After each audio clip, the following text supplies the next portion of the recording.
World Pro Racing, where sim racing becomes real.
Senna was a god. No one could even dream to follow him. I'm from a very humble background. The role of women at that time were really difficult. It's just so dangerous. You are risking not only your life, but also my life.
World Pro Racing, where sim racing becomes real.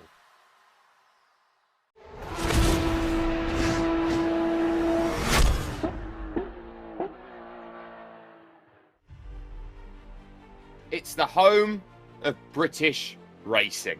It's a track which every person, you could argue, at some point in time has heard of what this place means to the motoring world. This is a track which is all about high speed. It's all about challenging every aspect of a car. It is all about putting yourself on a different plane, trying to pick up a result here.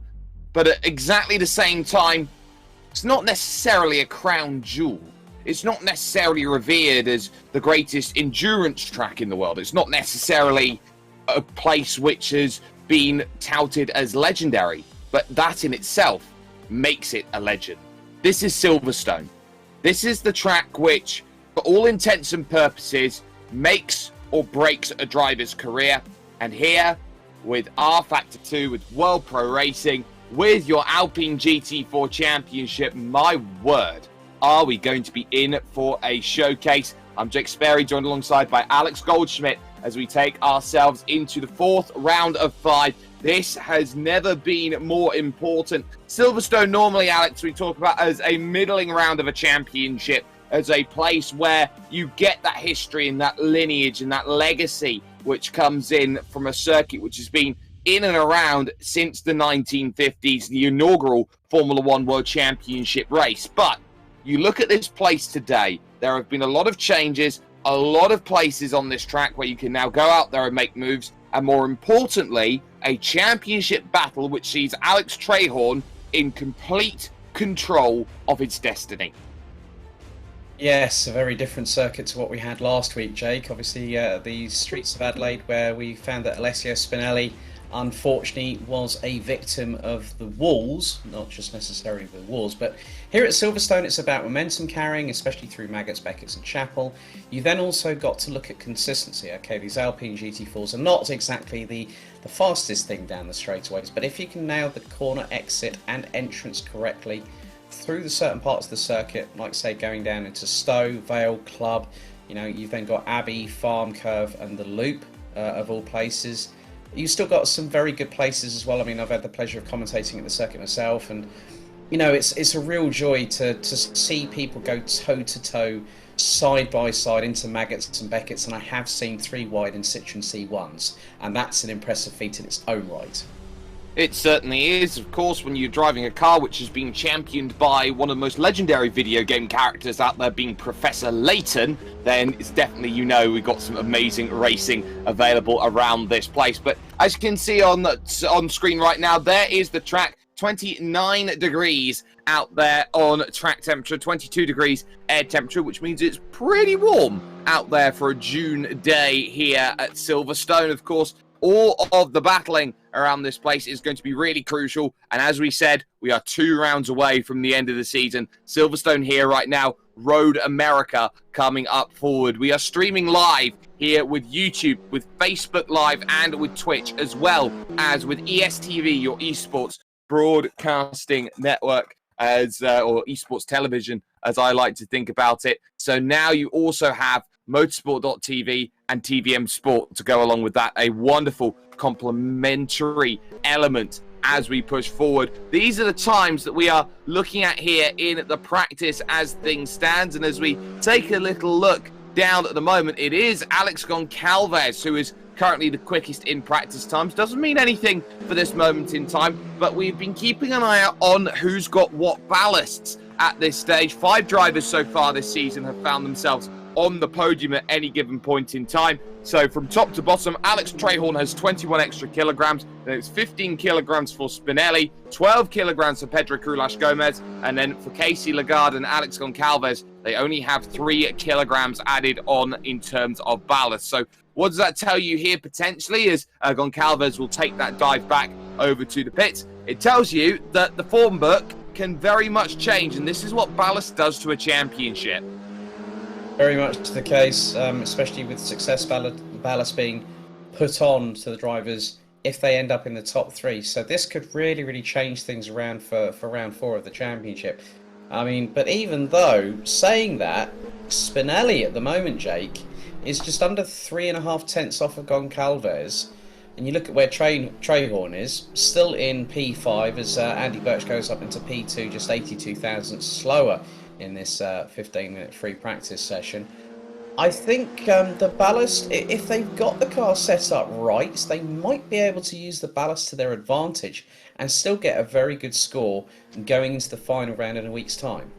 And let's just talk about that championship standing as things go. It's 35 points, the difference then between Trehorn and Spinelli. Of course, Spinelli only managed to score 2 points over at Adelaide last time out. So that's why we see that big gain in terms of the championship out there at the moment. Goncalves only 3 points back now of Spinelli in 3rd position, with Andy Birch back on 70 points in 4th, and Pedro Crulas Gomez in 5th position in the championship, 69 points to his tally as things stand. So this is going to be a difficult battle to get through. Of course, we know it's 45 points for a race victory in this championship, which means if Trehorn can outscore all of its opponents today by a score of at least 10 points against Spinelli, and then subsequently a little bit less each time we go through, and 7 by Goncalves, and he doesn't lose anything to the likes of Birch, for example, or Crulas Gomez,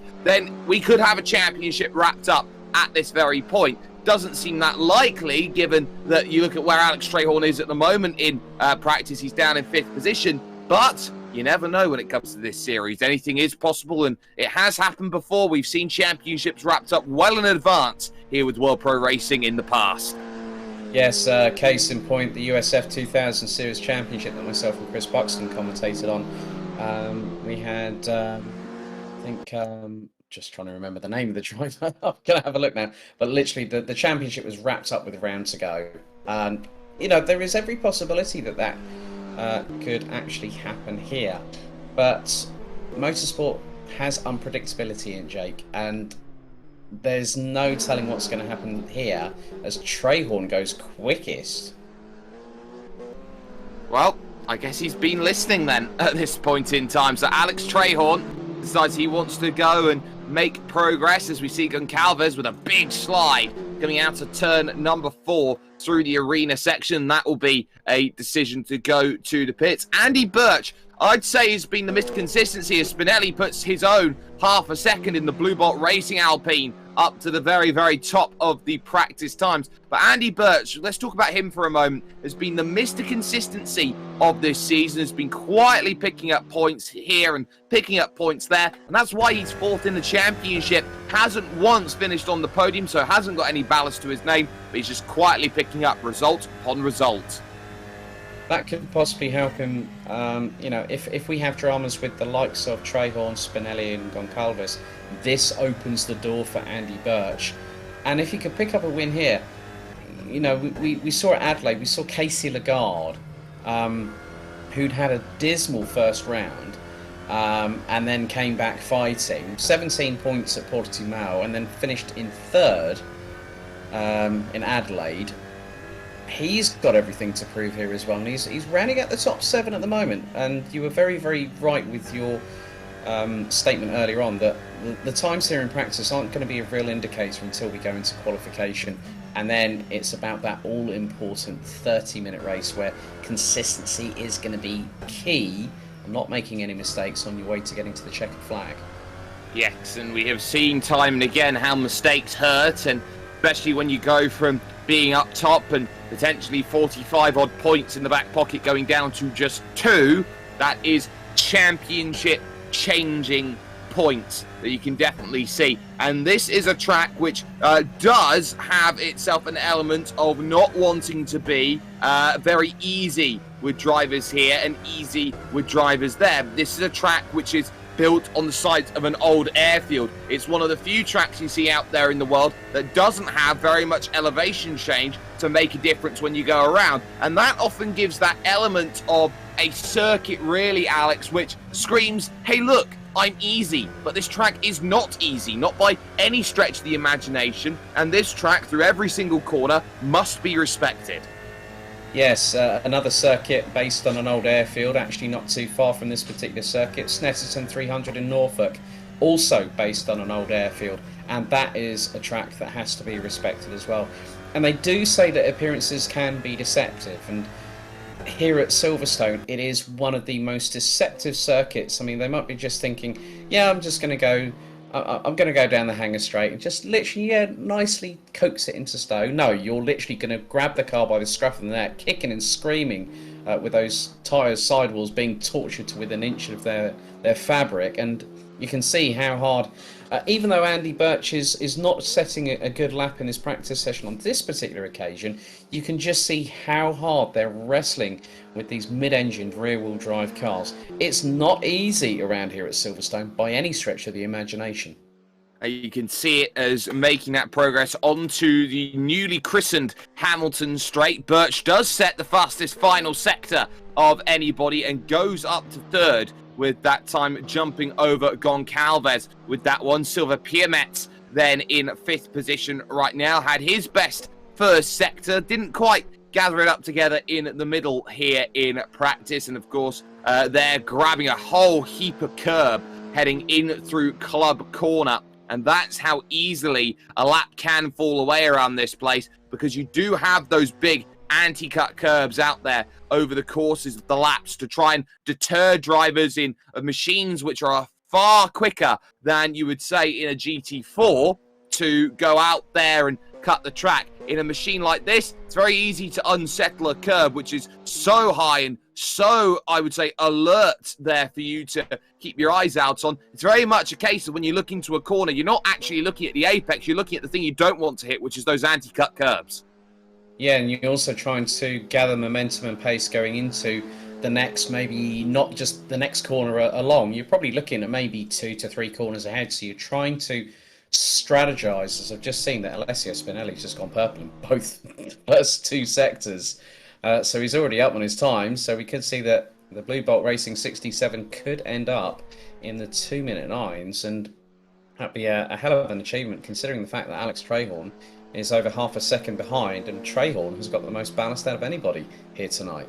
Well, you have to remember when Trahorn had less ballast over at the circuit, which was Adelaide Street, as a 2:09.5 comes down on the books. He's a second quicker than anybody else. We remember that Spinelli was 9/10 quicker than anybody else when it came to his effort in practice. So this is again Alessio Spinelli proving that over one lap, over a flying lap, there is no chance that he is going to be matched here today. He is that sort of driver who can go out there and put a lap time and a cadence down, which no driver in this field can match. The difficulty is that with the mistake that happened, of course, a little bit earlier on in the season last week, as we get a 16th driver, Silva Vieira, is going to be joining us in then for the racing. But the key is that if you've let yourself the door open 34 points is going to be huge to get back. You know, Alex Trahorn can finish second to Spinelli at every round from now to the end of this season, and he's champion. Yeah, I think I recognise Luis Silva Vieira. I think he was actually third in the USF 2000 championship. The driver that I was trying to remember the name of was Mugen Sim Racing's David Kalasai. He literally just finished and got enough points on the board. So yeah, I mean, Trahorn's just got to, as you said, get as many points as possible, Jake, and this championship could be his. But it's just dependent on whether he does get that what is it? You know, if he's 45 points clear, no one can touch him, not even Spinelli on his best day, even with even if he takes the victory. Trahorn's got he's one step away, but whether he's going to be on that top step and winning the championship is another matter entirely. It certainly is, and with a minute to go here in practice, let's just talk about some of the areas where drivers are going to be attacking here today. Of course, that long hanger straight, which was for the longest time an element of the first sector, the ending of the first sector, and the transition to the mid part, the stop-start style section of the circuit. That then is now become the final sector out on track, and that hanger straight probably is the key place to get it done, be it that or the Wellington Straight, which makes that run, of course, from Brooklands to Luffield using what was effectively at the time the national circuit. Yeah, I mean, also there's going to be people looking to be opportunistic coming out of Woodcote, going into Copse. I've seen people manage to time it to absolute perfection, but you've got to get the slipstream right. And then going into Maggots, Beckett's and Chapel, there's an opportunity for battles to happen two abreast. If it's 3 wide and 3 Alpines, that could get a bit nasty. Certainly could, but of course we do also keep an eye out on these battles. There is Stephen Johnson out there, 11th position at the moment, as the checkered flag does come out then here in session. And it's worth noting as well that it is going to be an important qualifying for these drivers because of the fact that you've got 3 very important straights, the front stretch, and then you've got that run on the Wellington stretch, and then all the way down the hanger straight. This is going to be very important to get track position when it comes to qualifying. If you haven't had the chance, though, yet already, ladies and gentlemen, you can like, share, and subscribe for more amazing content brought to you by the team here at World Pro Racing. There is so much action that is going on almost every single day of the week. And if you want to get yourself involved, you can head over to worldproracing.com/event to keep an eye out for any events that you want to get yourself involved in. It doesn't matter if you're a veteran or a beginner, that could be the place where you can find your next fix of sim racing action. But it's not just that we need to focus on at this stage. Qualifying is coming up. Every single corner needs to be maximized at a track which effectively is a gladiatorial battlefield for everybody now to try and make sure they can cut their teeth in qualifying. Yeah, it's going to be rather crucial. Precision is the key word in qualification. You've got to nail the braking points at the exact moment you know where that car is going to get into that apex, rotate the vehicle, power out of the corner. Don't put the power down too early because you could actually light up the rear tyres and spin the car around, and that could possibly impede other drivers that might be on hot lap. But yeah, track position is another key factor as they're now out on the circuit. They certainly are. Alex Goncalves making his way then to the middle sector, the former final sector out on this track, making his way through Luffield, and he'll be passing the old pits there on the inside of the circuit on the right through Woodcote and over towards Copse Corner, the former first corner out on track. And it doesn't matter where you put it, Copse is the style of corner which everyone looks at and says, I want a corner like that somewhere, but they don't quite put the pieces together as they build tracks and put a corner like Copse in. That is a commitment corner as you go through, and you need to have so much alertness to where the car needs to be placed. Yeah, I mean, especially through Copse Corner, you're going to be pushing the best part of maybe the best part of over 115 miles an hour, probably in 5th gear, maybe even higher than that, depending on how big your intestinal fortitude is around this circuit, with just over 3.66 miles. Copse is a fearsome corner, and it doesn't matter what kind of machinery you're in, be it Formula 1 and Citroen C1 or the Alpine A110 GT4 that we've got here for the 5-round championship, you still, I mean, we're just going to have a look. Just keep an eye on what Spinelli does here. Just literally commits, puts the car over to the left-hand side, uses a little bit of that runoff curve, but then just, it's not about the rotation here is very minimal. You're effectively guiding a heat-seeking missile through that corner, and hopefully you hit your target on the inside of the apex.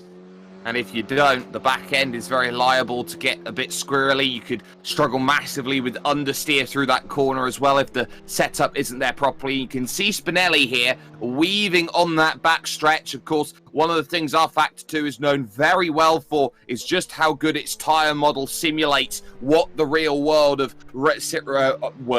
racing does around all of the battles that we see. And so you're seeing Spinelli really trying to work and weave the car around to get those tyres up to temperature as we get to figure out just how important a lap around this Silverstone track is. I'll take you through the first sector and give you just an idea of just how fast this is. Onto the Hamilton straight, and it's a relatively short run towards Abbey at turn number 1. It's a fast flick right as you go through. There will be lifting and braking through this, but then you go straight through the farm curb. So from the Abbey, you run through the farm and you find yourself back at the village. Turn number 3, this slow, deceptive right. Only 90 degrees of a right-hand corner, but still very difficult as you then have to slow again for the loop. A switchback section, very tough now. Turn 5 is entry, and you find yourself, of course, on the Wellington straight. The first place you can really get a move done. Yeah, so next up it's going to be the tighter technical section, which is more commonly used as the the final sector for GT racing, and is now Spinelli up a 35.4. Now through the right-hander here at Luffield, having negotiated through the left-hander at Brooklands, now on the power, building the revs, up to 4th gear, coming through the sweeping right here at Woodcote, and now we're going to get a real onboard feeling of just what it's like going through into Copse Corner. Spinelli in full attack mode, turns it in down to 5th, and you could just see that car was not fully cooperative, but he's now going to build the speed again. Now with Maggots, Beckett's and Chappell, it's quite deceptive. You're up to 6th, then down to 5th gear, through Maggots, now into Beckett's, you're down the gears again, you're having to brake and turn at the same time. Rotate the car through, and then power out of Chappell, and then you make your way down the Hanger Straight. Yeah, and this Hanger Straight is important. It's your first chance for about half a lap to breathe. He is 4 tenths up at the moment on Silver Piermet out there, who has set the fastest time of anybody. Goes through at Stowe, such a committed corner. You have to be alert to it. You know the track's going to fall down on the exit as well, through the Vale and over towards this club complex to finish off the lap. 90 degrees left, then you've got that 90 degrees right, but you're always turning as you put the power down. If you've not got it committed, that's not ideal. Sharp, then, we can see, is in 12th position at the moment. We just cut away from Spinelli as we see that drive to the line. It is going to be nearly 6 tenths of a second clear of Silver Piermet on a lap which only had one mistake to its name. Yeah, that was mainly from what I saw. It was Copse Corner, and he was still, what, just over 2.5 tenths or 2 tenths off of his lap time in practice. So Spinelli, that ballast is not hindering him at all. And Alex Trahorn, still pretty good effort from him so far with 21 kilos of ballast in P3, 7 tenths off of Spinelli. But this says to me something in particular, Jake, that Spinelli, I think, has got more in that tank, and I think he could prove that later on in the session. I think he can as well, and I think he's looking at drivers to maybe inch in a little bit closer in terms of times, and if they do get closer, then he's got that opportunity to go out there and make something happen. Good qualifying from the opening lap from João Carapo as well, up there in 5th position. So he's been having a really good start to things then, has Carapo. He's 6th in the championship, ever the most consistent finisher, 64 points so far to his championship effort, and he will be another driver looking to try and jump up, maybe racing against Krulash Gomez and Andy Birch to try and see if they can jump up maybe to 5th or 4th in the championship. Yeah, I think realistically, some of these drivers are now looking to get towards the top five towards the end of the season. We talk about the man that we've effectively monikered Mr. Consistency right on your screens. Andy Birch goes in with a 2-minute 10.414, 6.5 tenths off of Alessio Spinelli. There's Giuseppe Ganazzo. So we've got him back.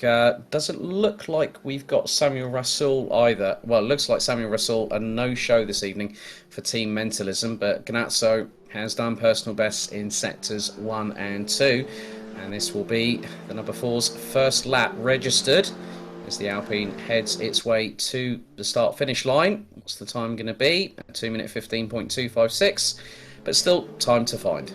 Also worth noting, there is no Pedro Crulas Gomez either, so that will be a big drop for him in the championship. A 0 on the board will mean that he'll be outside of that top 5 fight. Mark my words about it. Goncalves, though, sets a personal best of his first sector, just a quarter of a second back on Alessio Spinelli. And one of the things with ballast is it does keep the top speeds a little bit down, so you can brake maybe slightly later into a corner potentially, but that ballast as well is very good for actually keeping a car planted as you go through a corner. You can see Goncalves has a lot less ballast, and you can see him fighting around, dealing with that oversteer a little bit more. Ballast does have that ability to keep a car more settled as it goes through a corner. Yeah, it does help with the centre of gravity. It somewhat lowers it in comparison. So when you look at it from Spinelli versus Goncalves, I mean, that car, the damper rebound rate is quite a significant amount more on Goncalves' car as opposed to Spinelli. And then you look at the laps, and because of that stability for the ballast, that is why Spinelli is nearly 1.4 seconds quicker, and that was after Spinelli's actually only full qualifying lap at full speed. Yep, certainly does tell, and that is a 2:11.2, so no improvement for Goncalves. Dives back into the pits. Again, Giuseppe Gnazzo then is looking good, has a personal best in the first sector, but I tell you what, it's probably the last place you want to be as he struggles in the middle sector, because you can see behind, he is giving every driver in that train a huge tow down that straight, and with 5 minutes and 50 seconds and now ticking under that, the last place you want to be is giving other drivers around you who you want to be racing against a distinct advantage. And that is why you can see Gnazzo for Team Mentalism starting to try and put the power down. I expect him to pull off here at the end of this lap, but I expect those drivers behind to maybe get a little bit of help on this lap. Yeah. And that could very well be the case. Giuseppe, Ruiz Silva Vieira goes up into 9th ahead of Jon Dix in the number 14. Got a yellow out in sector 1. I did say it. Oh, crikey. Look at that there, Jake. Alessio Spinelli is nearly half a second up on his previous. Well, 2:09.7's his best, and this is looking like 2:09.3's, maybe 2:09.2's. You can see those brake discs glowing as he jammed on the brakes in towards the club corner, and now making that drive off. They don't go to the Formula 1 finish line, they go all the way to the start line. Did lose a little bit on that final sector, but still a 2:09.354. It puts him nearly a whole second clear of anybody else out there in qualifying. PMX, of course, in second, Birch in third, but it is worth keeping in mind these drivers will be changing from qualifying set to race set. They are two very different things out here in terms of how they try and grab the time, deal with the cambers, and many different elements of how you really try and maximize the use of a tyre. I think also one of the biggest things that we've seen this season is that Alessio Spinelli has bogged down on the start. So his qualifying pace is absolutely mind-blowing. But we saw it at the first race at Kyle Army. We even saw it at Portimao, bogged down on the start. And that can cost you time. And then that's why Alex Trahorn has been able to capitalise.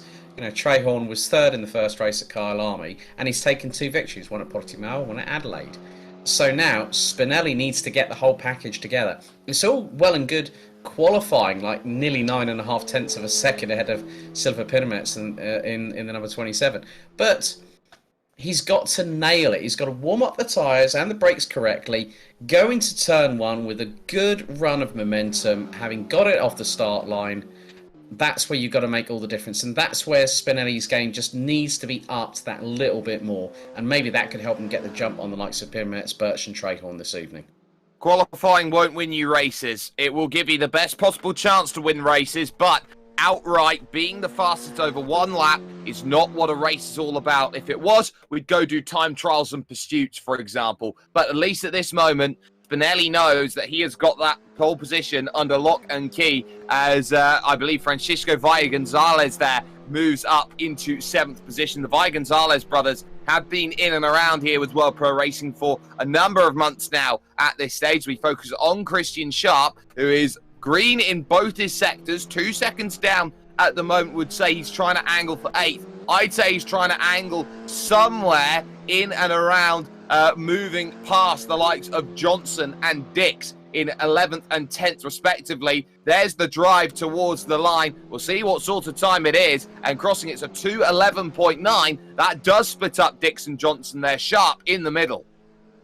Yeah, and there is Alex Goncalves, third in the standings on 78 points just.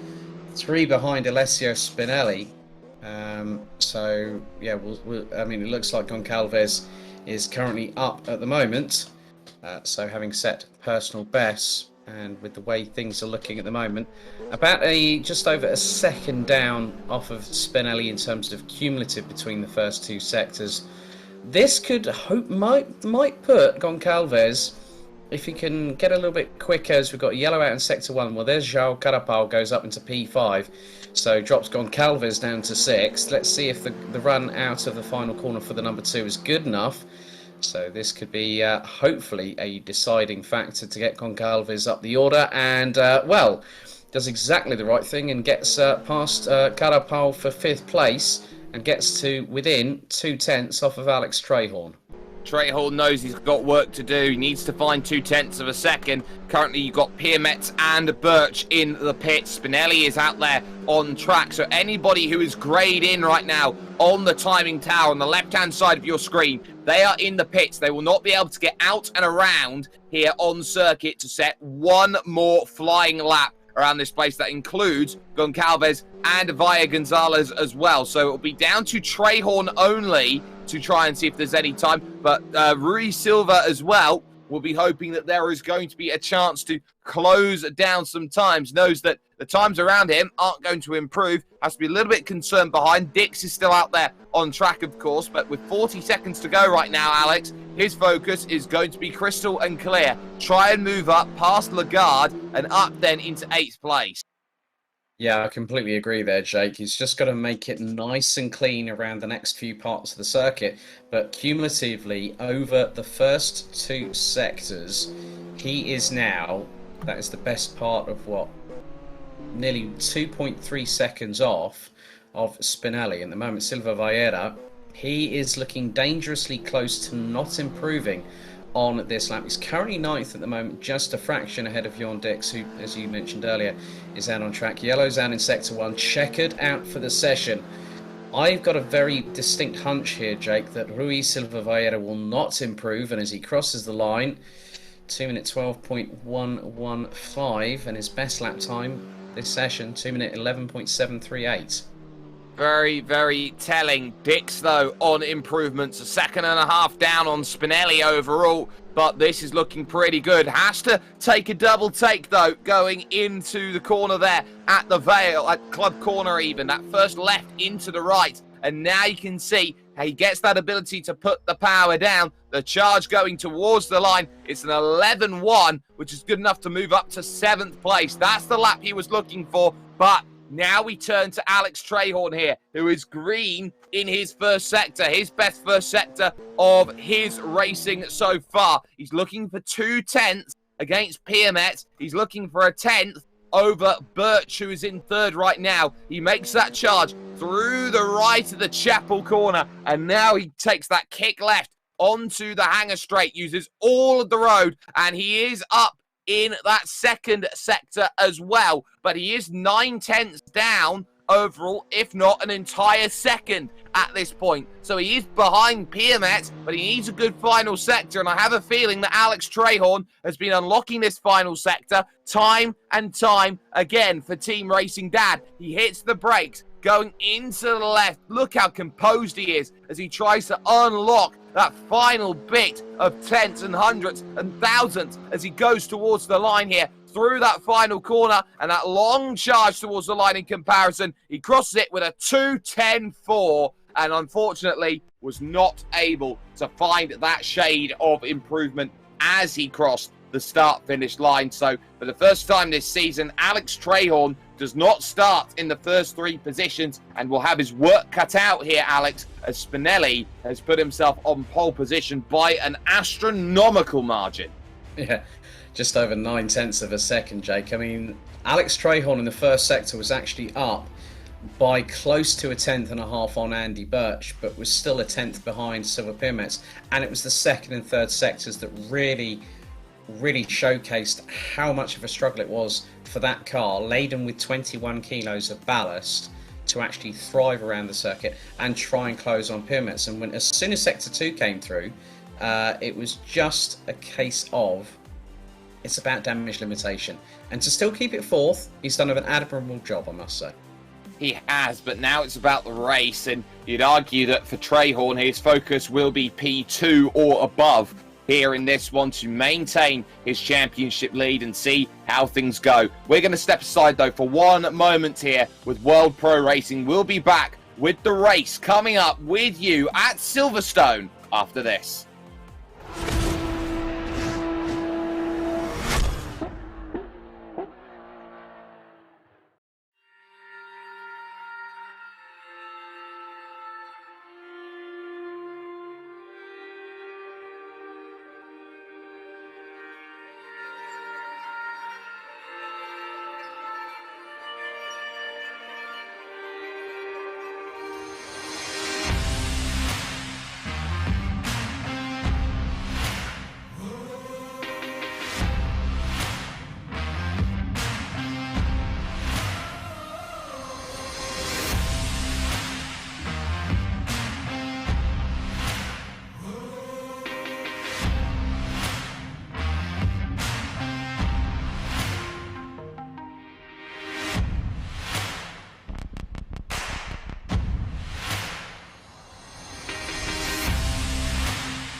Welcome back, ladies and gentlemen, to the Alpine GT4 Championship, brought to you with World Pro Racing here at Silverstone. I'm Jake Sperry. That is Alex Goldschmidt alongside me for the ride. And now we are getting into that race focus, those 30 minutes that come into play. And we have a feeling that this is going to be an aggressive start to the race. It's such a open and flowing corner through Abbey all the way to the village. If you want a really good run off the line, you've got to take advantage of it so early in this sort of race, Alex. Otherwise, you're going to be maybe a little bit more in trouble later on.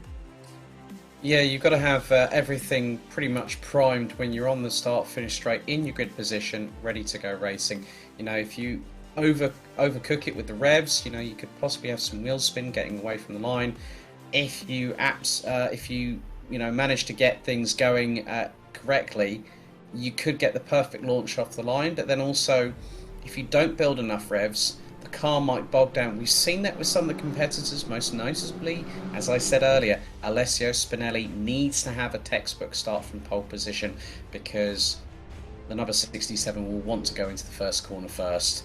And if he drops a clanger tonight on that start phase, Silver Piermetz, Andy Birch and Alex Trehorn, maybe even the likes of Goncalves and Carapal, could be with the 67 going into Abbey for the first time.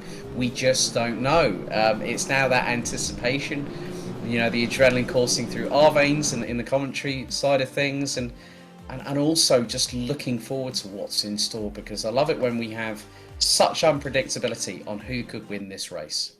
And it's that unpredictability that we see time and again as we are on our formation lap then here with World Pro Racing. Everybody searching then for a little bit of grip as they go around the track and hope that they have everything that they need. Of course, Spinelli is your pole sitter with Silver Piermetz then in second position. It is going to be Birch in third and Trehorn then in P4 with Goncalves fifth and Carapo in sixth. It'll be Yundix in seventh with first of the two Via Gonzalez's in eighth. Worth noting that one of the Lagards, or the only Lagard that is here today, will be starting from the pits. So that is worth keeping in mind. A pit lane start, then that will probably be carried over from the penalty from last week, why we are seeing Lagarde there in the pit lane with Silva Vieira lining up in 10th. It will be then Sharp in 11th, Johnson in 12th, then it's Ganazzo, the other of the Via Gonzalez is Sharp again, and then Russell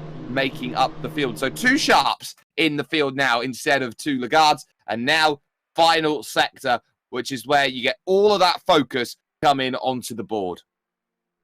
Yeah, the focus now is just nailing that start and just making sure that the tyres, the brakes, everything is at the optimum for the clean getaway. And it doesn't matter what category you're in motorsport, especially standing starts is one of the most crucial skill sets to master. And if you can nail it right, if you know that textbook inside and out like the back of your hand, and you nail it every time, you're guaranteed of a good launch and the car will respond accordingly. Do it wrong, the car will not be your friend, and every one of your enemies or rivals around you will be looking to make that move past quicker than you can say the word jump, as now they start to line up on the grid as the tension builds.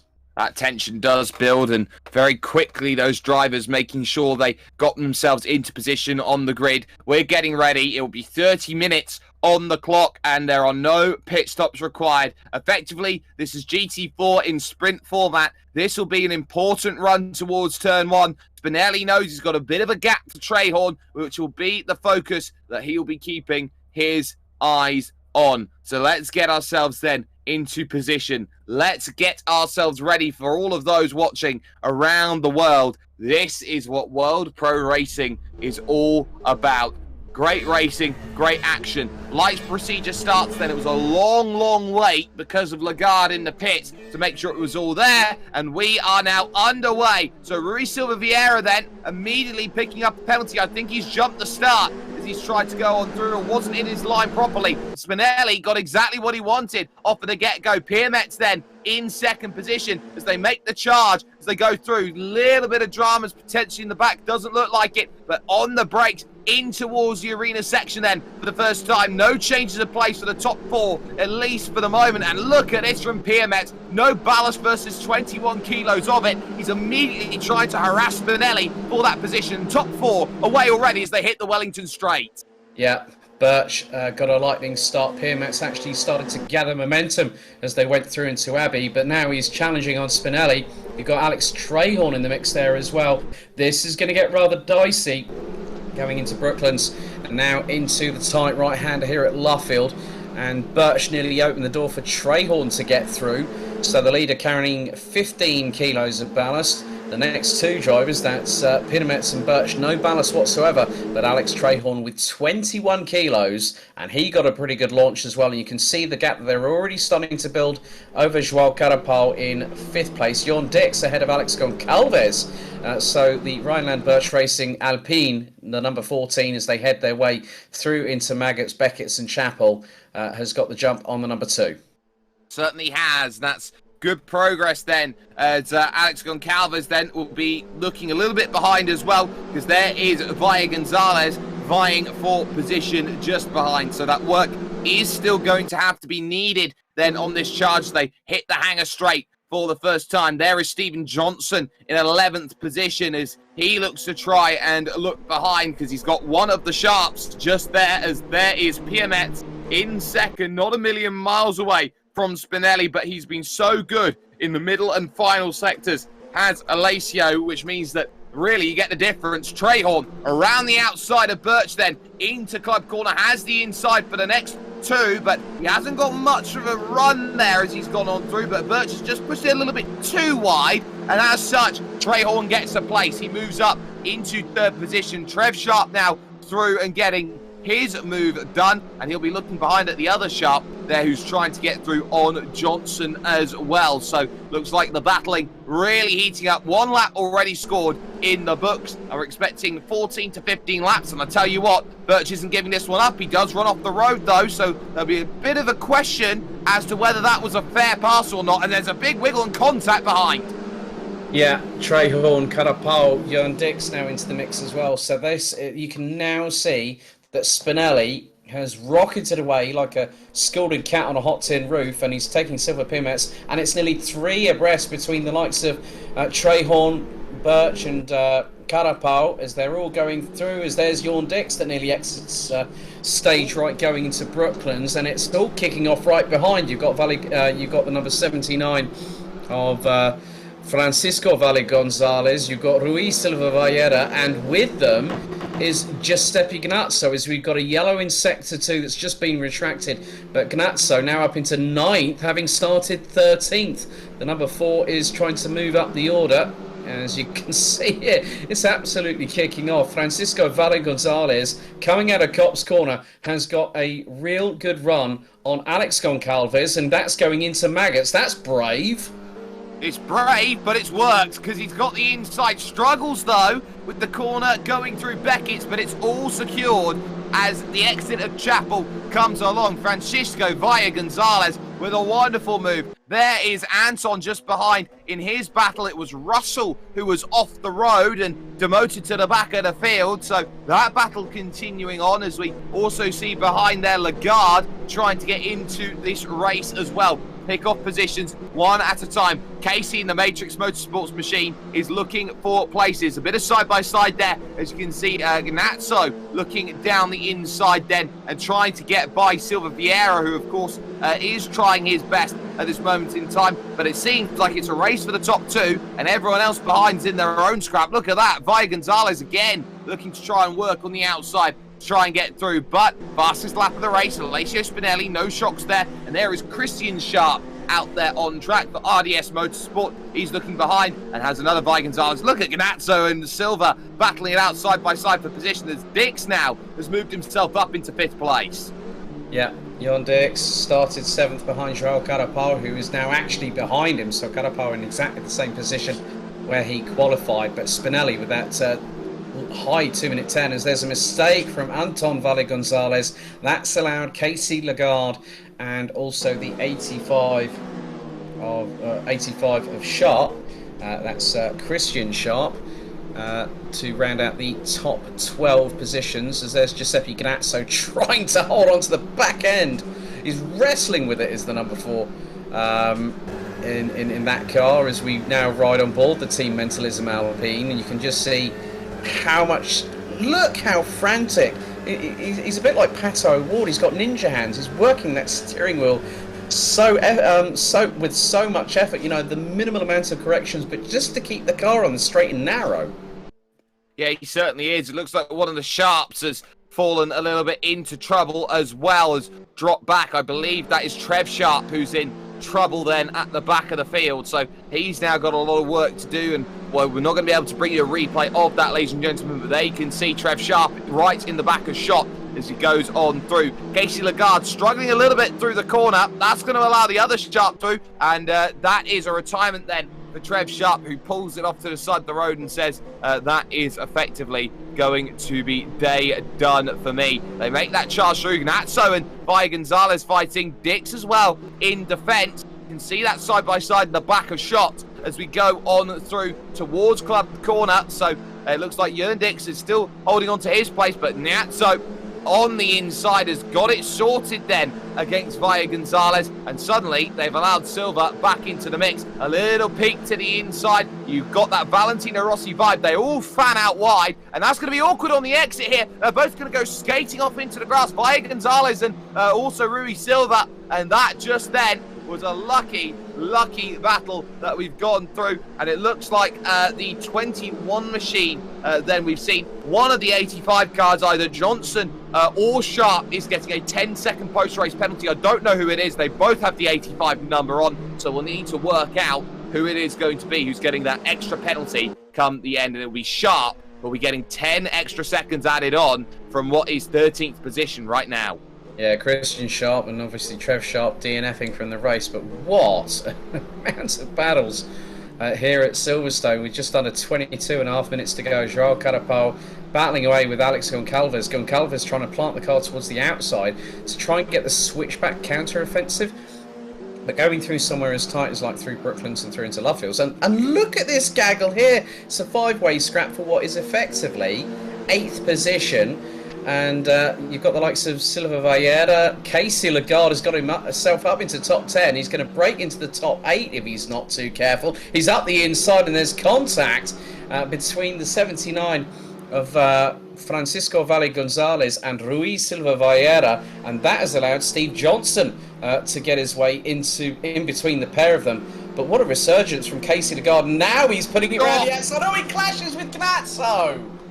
Just like that, it happens, and Gnazzo going for a roller coaster ride.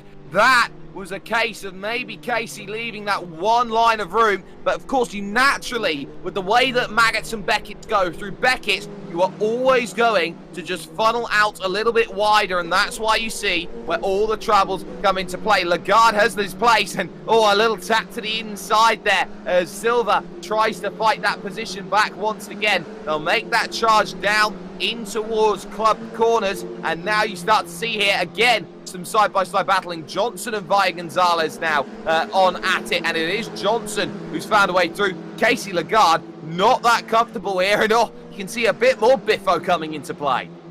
Yeah, the elbow is definitely out between the number 85 of Christian Sharp and the 79 of Francisco Valle Gonzalez battling over P11, but Casey Lagarde, yeah, I mean, that contact between him and Gnazzo, it was very much sort of eye of the needle situation, and I think pretty much that we're going to leave that one to our race control team over in Malta, Adrian Figallo and George Muscat, to leave it in their capable hands. As always, it has been a bit of fast and frantic action, but here comes Alex Goncalves looking up the inside of Joao Carapau. That's going through Brooklands, no dice there, but Jörn Dix in the meantime is catching up. Now, is that...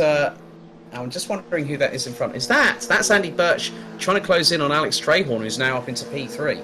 Yeah, that definitely is. And of course, we know that Trahorn has the big ballast in that machine. Birch will be doing everything to keep going. It's about 3.5 to 4 seconds, the margin in front, as Trahorn takes a big track extend over there at Copse Corner. Spinelli is clear now by 2.5 seconds here over Silver Piermet. As we go back to Stephen Johnson and this battle for 10th, 11th and 12th at this stage, with 9th just in front being Silva Vieira. And now you're starting to see how this is going to come into play. Johnson defending quite strongly here against Valle Gonzalez, and of course Francisco will have his brother Anton to deal with, but it's a case of two brothers and two teammates, and technically two sets of teammates having this fight as well, because you can see Christian Sharp is going to be looking every which way to try and help out his teammate just in front.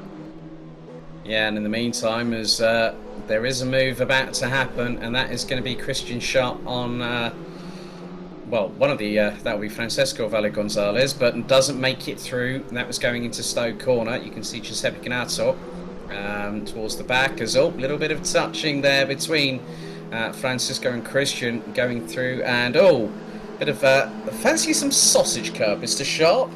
Well, he definitely took some coming through the first part of club. Yeah, and into the pits then is Rui Silva Vieira, serving his penalty for the jump start that he had off at the start of this race. So he's now dropping back. Trehorn is looking very much in the mirrors right now at Andy Birch, who is there in 4th position. He'll definitely want to get through. And there was a little bit of changing of positions for a moment between Dix and Carapo, but Carapo now has fallen backwards into 7th position behind Goncalves. So Carapo, the big loser out there on track. You can just see how deep on the brakes Birch has gone in the Rhineland Birch machine, and now he will be trying to get that Alpine back into line with 18 minutes and a bit under now remaining in this race for the 4th round. Yeah, I think, you know, to be honest with you, if Trehorn gets passed by Birch, Birch will actually look at the more positive side of it, because being in 4th place, you don't get any additional ballast. But then, going into Road America, Alessio Spinelli will have 24 kilos of ballast, because it's currently got 15 at the moment. And could that be the deciding factor that might help Alex Trehorn to the title in a week's time? Well, I think that's our guess is as good as yours, ladies and gentlemen, watching on the relevant streams and channels as well. But yeah, I mean, still this battle here between the two Valle Gonzalez brothers, as Francesco goes a bit wide. That nearly opens the door for Christian Sharp, and he gets a bit of a touch. Not just once, but nearly twice there, as they're about to come out. That's coming down onto out of Aintree and onto the Wellington Straight, and there, 3 abreast, Mr. Sperry.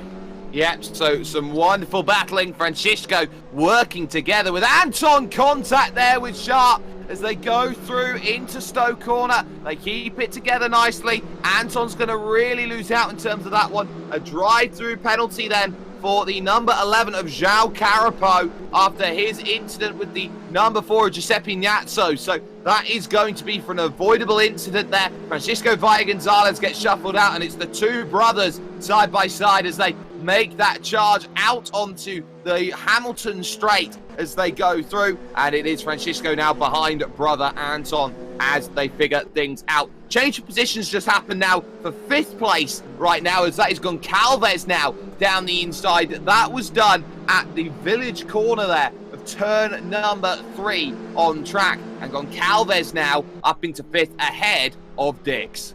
Yeah, you remember when we saw that incident about... I think it was. Well, they're saying that it's the number 11 of João Carapo, but I'm just wondering about the decision about Casey Lagarde. Yeah, I think obviously it is. Between Gnazzo, and for me, from that kind of thing, that might be an incident that might be considered as a drive-through for Casey Lagarde, but obviously that is down to the stewards. It's their decision. But still, we've had some great racing in the first 15 minutes. Or just under 15 minutes. Bring on the next 15 minutes, Jake. Oh my goodness me. And now we've got the brothers Valle Gonzalez going toe-to-toe. And this is coming out of Woodcote and heading into Copse Corner. And so it looks like Francisco is ahead of Anton going into Copse. And Francisco a bit more confident behind the wheel getting through that corner. And Anton just nicely following in his wheel tracks. Yep, apologies, ladies and gentlemen. Our information was a little bit incorrect to begin with there. But there is Jörn Dix, and there is the incumbent penalty taker who started from pit lane. Casey Lagarde clearly has pace here today. He's been making moves up and down, and, well, he'll be looking at the lane pretty soon, and he'll just get that in on the server to say that you've got a penalty, you need to come in, Sunshine, then for that incident you had with Giuseppe Gnazzo a little bit earlier on. So he'll be taking that decision straight away to dive down into the pits, and it's a very awkward pit lane here as well because it's a slow pit lane. It's one of the few pit lanes where actually it's shorter in distance to go down the pits than it is to go out there, as we see the Valle Gonzalez brothers once again fighting it out full position. To make it even more confusing, they've got the same number on their car, so they're going to be really tough to deal with. And just like that, there's your proof in the pudding. Casey Lagarde is technically on that lap, done the fastest lap of the race. Why? Because he went through the pit lane, where instead of taking the natural line and suddenly just behind Silva Vieira trying to get back through. Yeah, this is going to be rather interesting because it's the two brothers Valle Gonzalez battling against each other, and here's Ruiz Silva Vieira in the number 27. I'm just going to keep an eye. Yeah, it's really funny though that they both, Anton and Francesco, have both got the number 8 on the side of the cars, and according to the timing screen they've got the 79. And there is Ruiz Silva Vieira in the number 27. He's trying to thread the eye of the needle there, coming down onto the straightaway, and he's looking towards the outside. I think he's going to mug the pair of them. He's got the inside run. Oh, careful! This could get gnarly, and there goes Ruiz Silva Vieira up the inside. Nicely done. 2 for the price of 1. That is a very, very well thought out move by Ruiz Silva, and that is how you make an overtake here on this wonderful, wonderful Silverstone circuit. Francisco is not giving this one up. These two will need to work together in some capacity to chase down Christian Sharp there in 10th place. That will be their focus now for the long and the short of the racing that we've got going on at this stage. But now you start to wonder, as these drivers all keep themselves pretty honest around this track, where they are going to be. There you can see Jörn Dix out there looking like he is going to be focused on behind, because there is one Mr. João Carapo trying to go around the outside, trying to unlock that place, and is not going to be able to get it scored complete just yet. They'll fight on the brakes into the next right, and oh, that's not much room at all between those two. And Carapo trying to sneak up and under, but it's the brakes there. It's very much one line suits all out of the final corner. I'm sure Kevin Magnussen could tell everybody about why that final corner is so difficult. Yes, yeah. Just ask him in passing. Don't ask him straight to his face, because you might get a bit of a Danish scowl at you. But yeah, I mean, Casey Lagarde has been absolutely fine. I mean, the fastest lap has come from him. The only other driver to go into the 210s, the high 210s, Alessio Spinelli, who's now got nearly a 6-second gap over Silva Pirmet. Alex Trahorn doing some really, really good damage limitation, keeping himself in the fight. And interestingly enough, Jake, is that if Spinelli wins and Trahorn places third, get this for an interesting title dynamic as well. Now, that's not what you want, courtesy of João Carapo, and that has let Casey Lagarde through to go up into 6th position.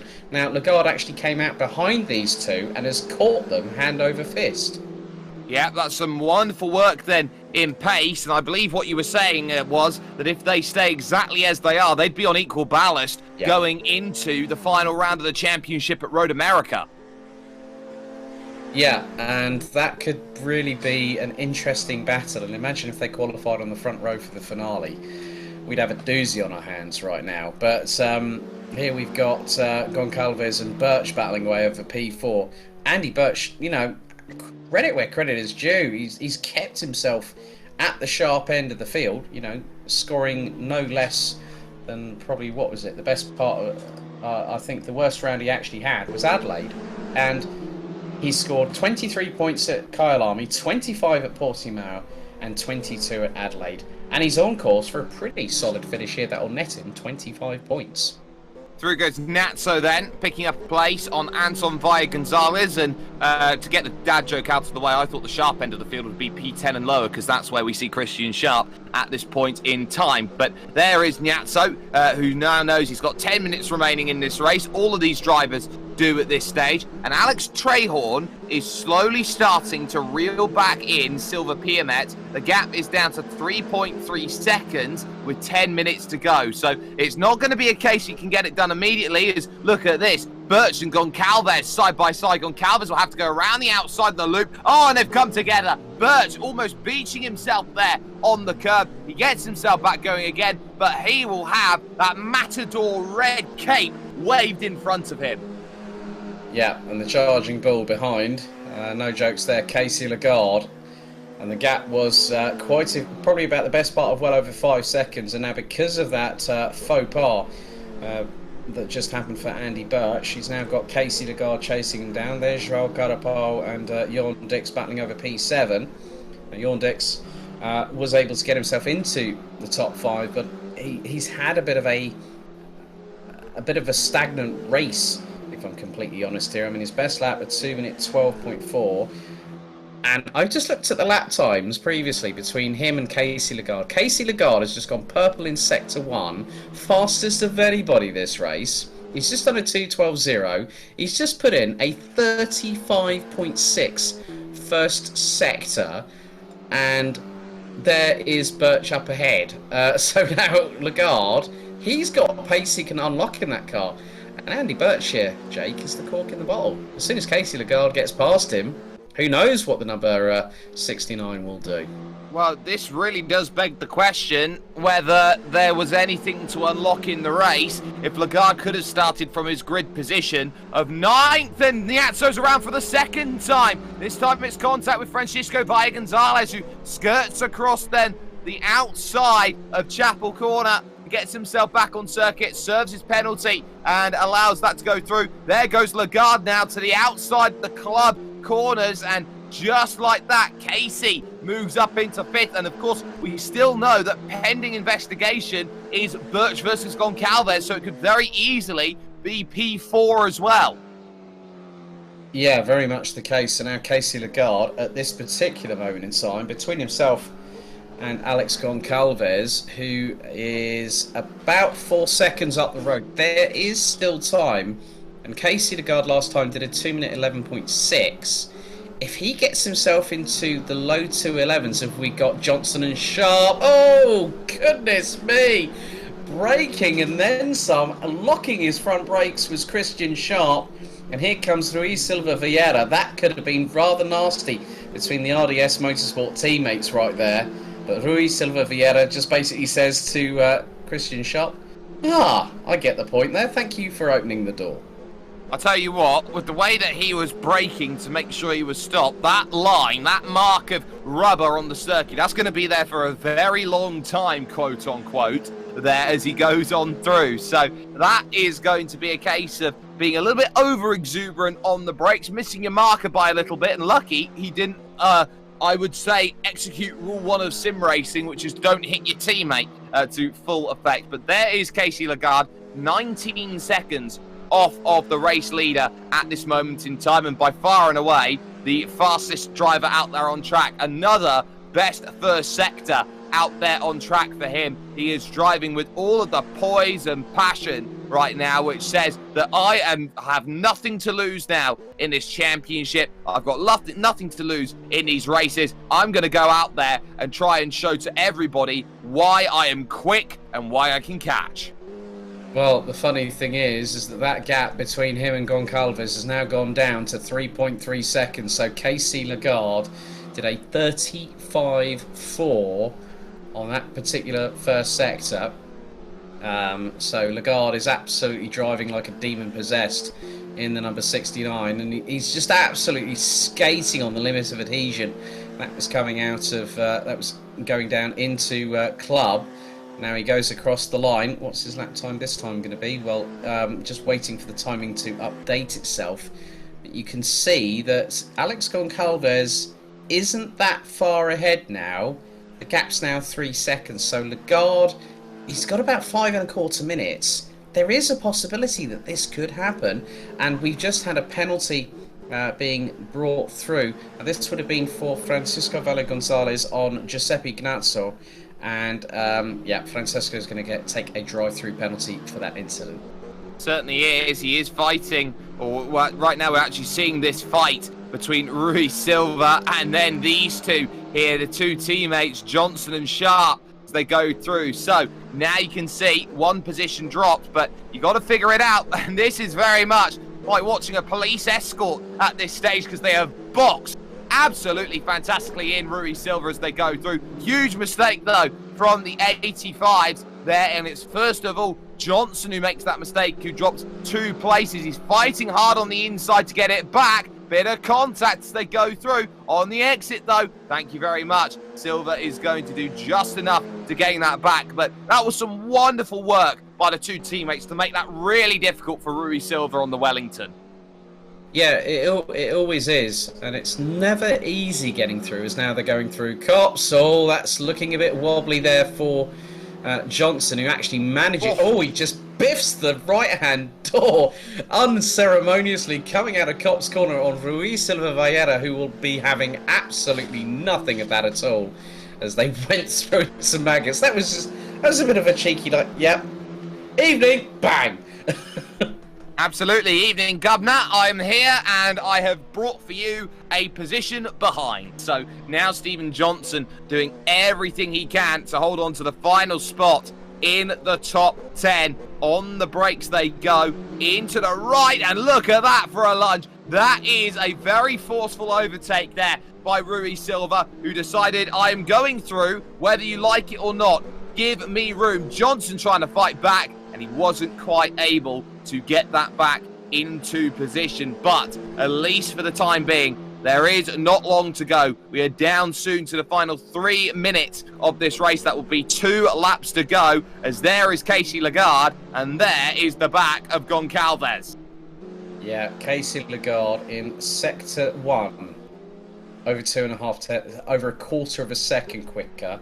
He took nearly a half a second, well over, nearly 7/10 actually, out of sector 2, and he was a further couple of tenths. So he's decimated that gap. It's now down to 1.4 seconds.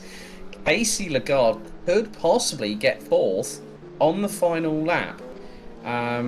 So realistically, Casey Lagarde, having started from the pit lane, gets a drive-through penalty after contact with Giuseppe Gnazzo, is on the verge of going from pit lane, that was 16th and stone dead last, hopefully to P4, and he's got those fog lights on that Alpine's front bumper blaring at Alex Goncalves. Oh, and he runs a bit wide coming through that corner.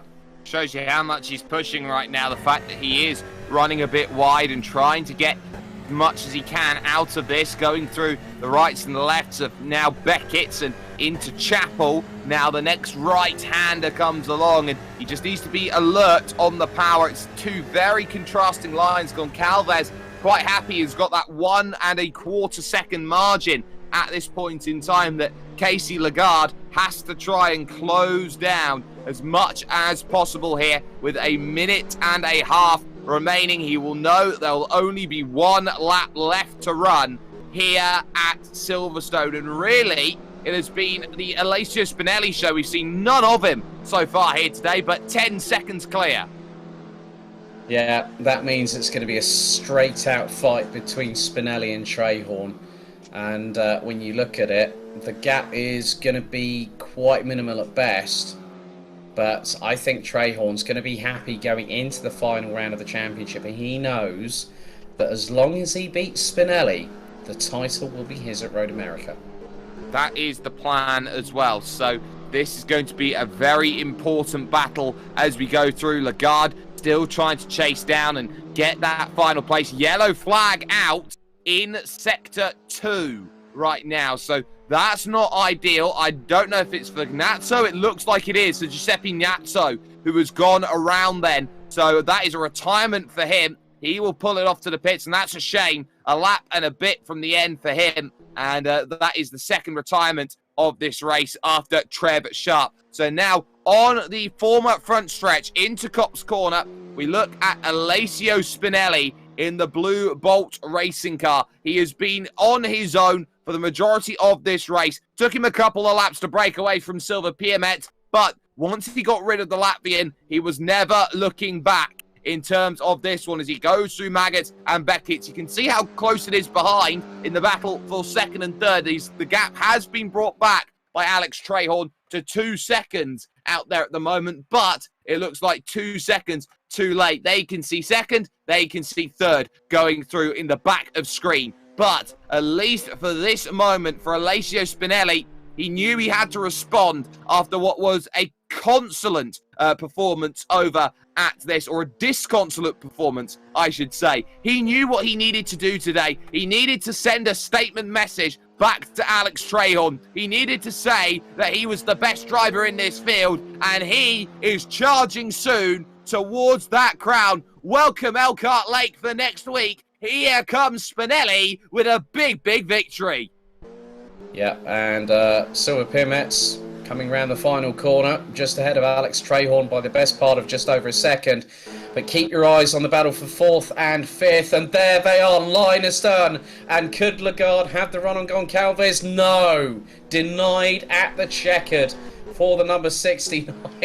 If he'd had another 30 seconds, I think Casey Lagarde would have gotten Goncalves for 4th position, but nevertheless, still 2 top 5 positions for Lagarde, as here's Jon Dix holding on ahead of Sharp and Silva Valletta.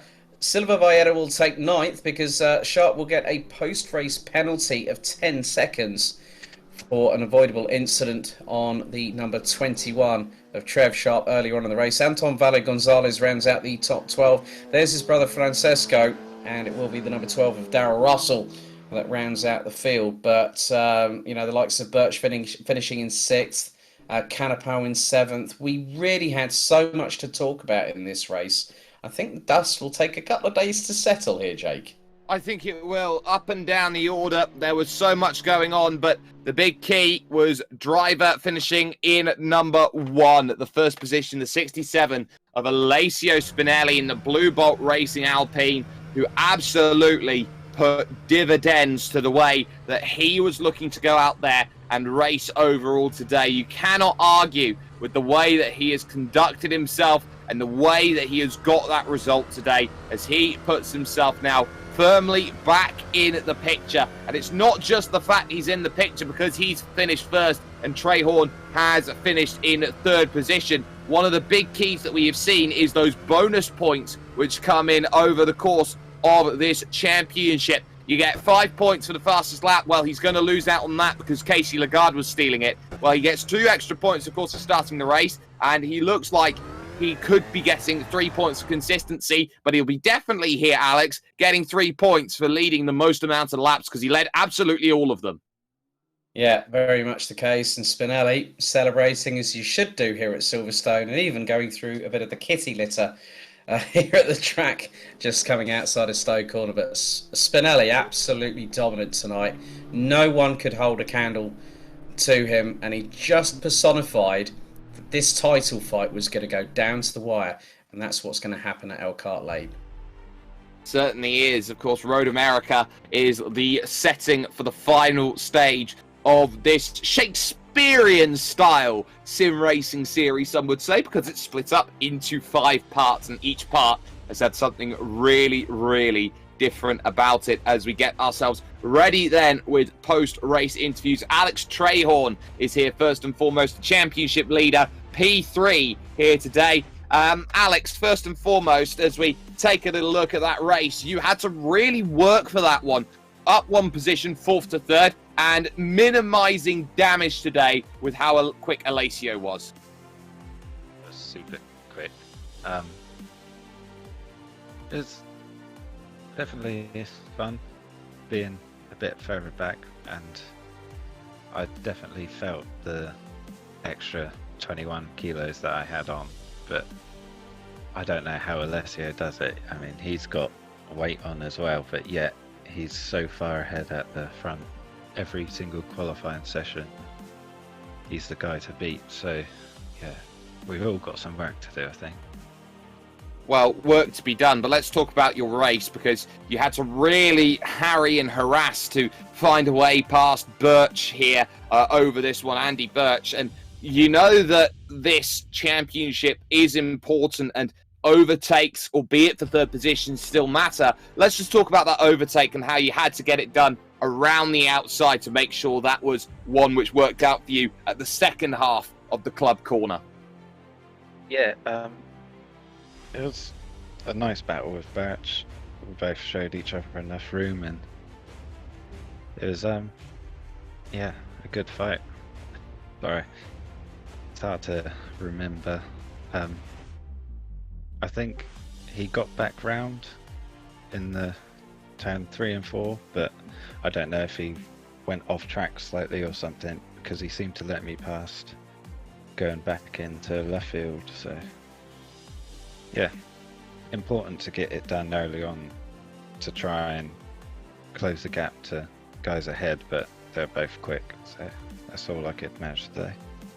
Well, it's a level playing field for you and Alessio for the final round of the championship over at Road America. You will both have the same amount of ballast available in your machines. How are you feeling about a track which is very conducive to overtaking and opportunities to go and make moves? Do you feel like that is a place where you can go and really put a week's worth of work in for it? I think Road America would be better for me. I knew this would be a weak track because of the behaviour of the car and the way I tried to drive it. So I was expecting, you know, Alessio to be out of reach. But I think Road America is more suited to the way I'm driving, and there's a lot of long straights and a lot of hard braking, so a lot of opportunities, but a very bumpy track. Definitely a bumpy track, so we'll keep that in mind as the action goes forward. Before we let you go, Mr. Trehorn, shout out sponsors, anyone you'd like to thank after picking up P3 here at Silverstone. Thanks to everyone watching. Thanks to you guys for doing a great job. It's, you know, entertaining to watch back afterwards. And yeah, but the team helps always. We always help each other, so thanks to them as well. Alex Trehorn then coming across the line with third place in this one. Alex Goldschmidt has found Silver PMX, who finished P2 here today. Yeah, Silver, good evening. Firstly, congratulations on hitting the runner-up step on the podium. But you made Alessio Spinelli think a little bit earlier on in the race. He got a good start, but then literally you carried that momentum into the first corner. Was your confidence looking to be rather high that you'd qualified on the front row? Yeah, thanks first of all for the congratulations. And yeah, on the start I was looking to put him under pressure a bit. Maybe if he makes a mistake I can take advantage, but yeah, his nerves are rock solid and I couldn't make a dent in it. He's fast all the way and happy to come home in P2. Yeah, I think obviously one of the things myself and Jake talked about earlier on, leading up to the race itself, about consistency. Silverstone, it's not an easy task to keep that consistency and precision. You know, at the end of the day, you ended up, I think it was the best part of just over 12 seconds behind Alessio at the finish. But still, to finish at that position, having done a really good qualifying, a very solid result, wouldn't you say? Yeah, I would say so. So a lot better than it went last time with the retirement, and of course second race in the championship. Happy to see that I've got pace and can fight at the front. Now going to Road America in a week's time, a very different circuit, one that is conducive, as Jake has already asked Alex in his interview, that it's going to be conducive to overtaking. How do you fancy your chances? Because now you're going to have ballast on the car. It's only going to be 6 kilos, but with Alex and Alessio with 24 kilos going into the final round, there is an opportunity for maybe to have a chance at that top step before the end of the season. Yeah, we'll see how it goes. Top step would be nice, but I don't know if it's quite doable. We'll see though. Road America, I have some recent experience in when GT3 in the Estonian Championships, so could be good. And yeah, see what the 6 kilos of ballast does to my pace.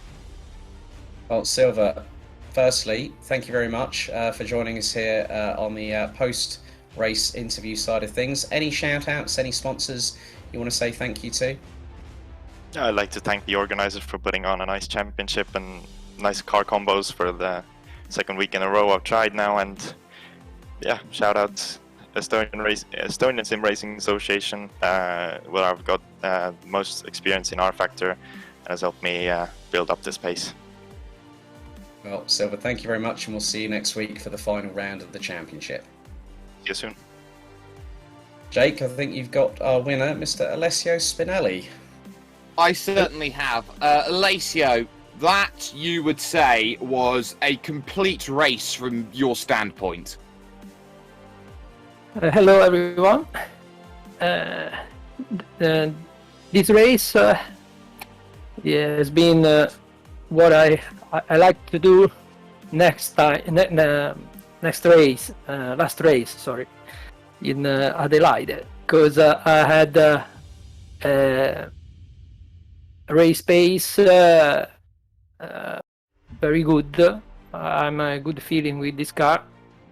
So also, if I have some kilos of ballast, I see that I can drive quite well. So I expect a good race, like I test during the week. So a really good bit of work you have done during the week, but let's focus on what happened for you today. You made sure you needed to make a statement on how you needed to get that result after dropping 43 points last time out at Adelaide. Here you bring that gap back down by about half there or thereabouts. Do you feel now that with a level playing field with the ballast, Road America is a track that is going to suit you? I have to see with all this ballast how can be faster. I don't really know. I have to test it. I hope viewing the difference in this race that I will have something to do, a card to play. Well, you are certainly showing that you are the driver to beat in terms of pace. Just let's go back through your season ever so quickly. How has this been as a journey for you? 5 straight weeks of action it will be next week. How has this been as a journey for you of getting used to this Alpine, understanding what makes this GT4 tick, and really unlocking that potential that's within the car? I can say that just from when I drive this car at the beginning, I have a good feeling. So this season was started with some hope to do well in the inter-season.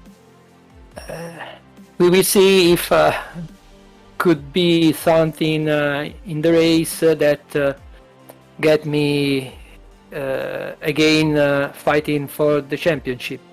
But without a defeat of Alex similar to the mine, I think I have very little chance to fight for the championship. But however, it has been a very nice and good championship, a good season.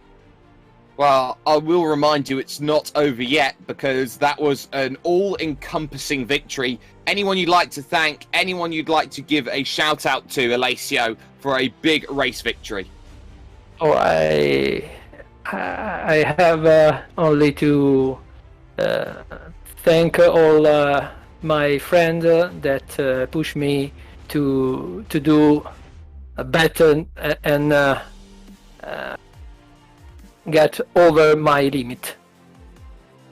No worries at all. Alessio Spinelli, a big race victory, and one which does bring that championship back closer together. But the real thing, Alex, Mr. Goldschmidt, as we focus on this run to Elkhart Lake 1 week from now, surely you would say that this is the point where it comes down to 1v1. Yes, that old question when you've got two rivals going at it hammer and tongs. I mean, Road America, what a way to finish off the season. A fantastic circuit in its own right. And it's really going to provide, I think, probably the biggest spectacle that we will have in this Alpine GT4 Championship. But then when you look at there's certain contributing factors. You look at it from this perspective. Spinelli, Trehorn, they've both had 2 victories this season. Who's going to come out on top? Alex Trehorn knows that he needs to beat Alessio Spinelli to win the championship in a week's time. But the unpredictability of modern day motorsport, especially here in sim racing, is very much prevalent. And I can't wait until the lights go out for one final time, and after 30 minutes of racing, we crown our Alpine GT4 Championship winner. I absolutely concur and agree. The only places you can catch this action next week at Elkhart Lake, Wisconsin is with us at World Pro Racing, be it on YouTube, Facebook Live, or on Twitch, as well as ESTV, your esports television network out there, and as well as motorsport.tv and TVM Sport on the top of that. That is the place you can catch it. Also, you can head over to worldproracing.com/event if you want to join in on the action and get yourself into some sim racing work with us at World Pro Racing. We've got things for the beginners. We've got things for those who are maybe a little bit more experienced out there in the sim racing world. But on top of that, there will be another championship coming up around this same time slot as well. We don't have everything announced just yet, but that will be in the pipeline, so please check that space for as and when that next event is coming along and available. Of course, the team behind the scenes has been working hard to make sure this has gone smoothly, from Adrian Fagayo and George Muscat, who have been the chief stewards here and race directors over the course of the race that we've had. They are both FIA accredited and, of course, a part of Motorsport in Malta. On top of that, from Justin Mifsud, who has been out there on the cameras, from one Mr. Alex Goldschmidt alongside me, my name's been Jake Sperry.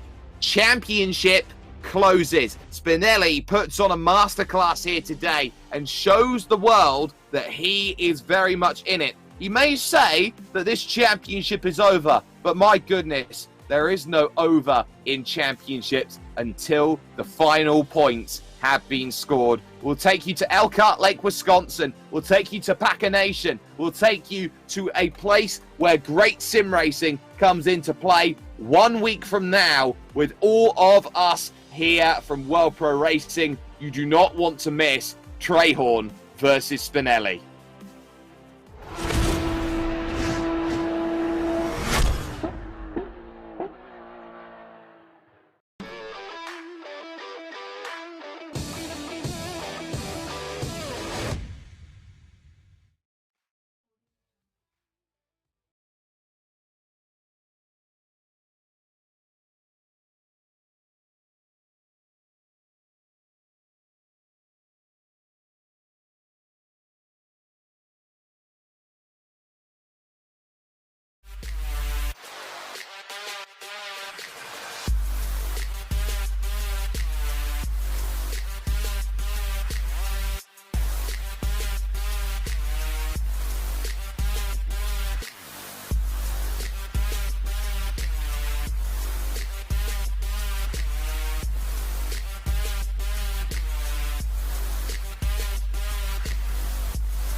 World Pro Racing, where sim racing becomes real.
a god. No one could even dream to follow him. I'm from a very humble background. The role of women at that time were really difficult. It's just so dangerous. You are risking not only your life, but also my life.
World Pro Racing, where sim racing becomes real.